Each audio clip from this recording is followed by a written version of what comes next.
I want to support my noble friend Lord Goodman's amendments and support the principle of a sunset clause.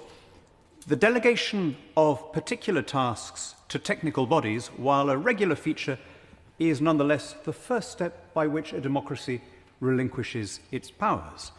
So wrote F.A. Hayek in Chapter 5 of his magnum opus, The Road to Serfdom, in 1944. Think of how much truer it is today than it was then. By one account, we've had a new quango every week since the election, and it's a one-way system. They're never undone. And they're not undone because of the dynamic that once an organisation like that exists and is in place, its primary purpose becomes the defence of its own existence and its own budget. And that's why this is really the only why we have sunset clauses at all. It's the only way in which realistically you can put in a hedge in case the calculation on which you passed legislation or created a quango turns out to be false. Now, in this case, it may or it may not. You know, Baroness Taylor of Bolton tells us that it's terrifically popular and that the fans are demanding it and they want immediate action.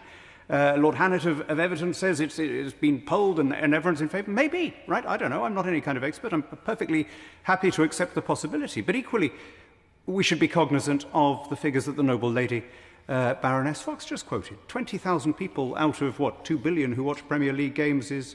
So what, 1 in 100,000 or something? Someone will tell me if my maths is off. It may be that is a self-selecting and unrepresentative sample. And it is certainly the case, as any pollster will tell you, that people are very bad predictors about how they will feel in a hypothetical situation.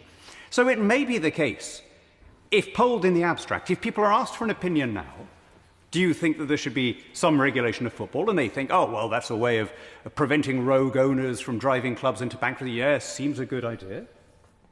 But what happens if 2 or 3 years from now, this regulator does what almost every other regulator in this country's history has done and has expanded its remit well beyond the powers laid down and discussed in your lordship's debate? What if fans are then looking at a regulator that is doing things that were never envisaged? The regulators that are laying down rules on, net zero and gender quotas, and well, we've already had, haven't we, these demands for clubs to monitor the diversity of their season ticket holders and so on.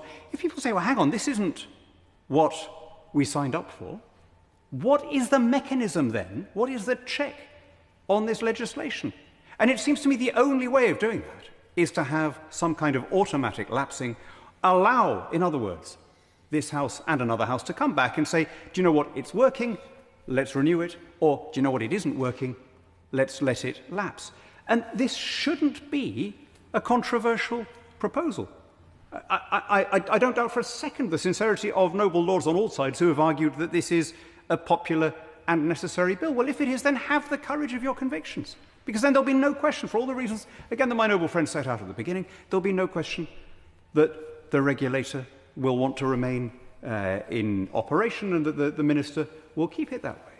But just allow the possibility that we may have got this wrong. It costs very little, and I think it would satisfy all sides. It would be something that ought to be able to command consent in this House and beyond. So I do hope ministers will give it serious consideration.